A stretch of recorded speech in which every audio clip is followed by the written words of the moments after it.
Bila jednom jedna porodica 3 medveda. Veliki tata medved, srednji mama medved i njihov sin mali Meda. Živjeli su u slatkoj kući na kraju šume i imali jedan mali krevet, jedan srednji krevet i jedan vrlo veliki krevet. Jednu malu stolicu, jednu običnu stolicu i jednu ogromnu stolicu. A onda jedan tanjirić, jedan srednji tanjir i jedan veliki tanjir.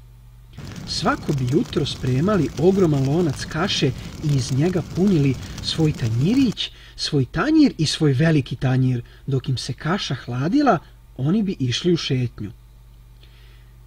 Jednoga jutra prolazila je kroz šumu devojčica Zlatokosa, pa je ugledala kućicu i ušla u nju.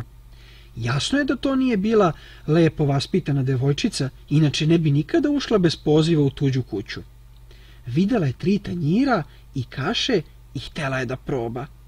Ali joj je kaša iz velikog tanjira bila preslana, ona iz srednjeg previše slatka, a samo je kaša u malom tanjiru bila ukusna. I svu ju je pojela. Zlatokosa je zatim probala sve 3 stolice, ali kada je sela na malu stolicu, ona se slomila. Popela se onda u stepenice i tamo je pronašla 3 kreveta. Devojčica je probala veliki krevet, a potom i srednji. A kada je legla na mali, onda je i zaspala. Medvedi su se vratili kući. Neko je jeo iz moga tanjira, mumlao je veliki medved. Neko je probao moju kašu, mumlao je srednji medved. A neko je pojeo svu moju kašu, pištao je mali medved. Onda su primijetili da je neko sedeo na njihovim stolicama, a mali Meda se razvikao. Neko je slomio moju stolicu. Pošli su da pogledaju ima li koga u kući i najzad su otišli gore u spavaću sobu.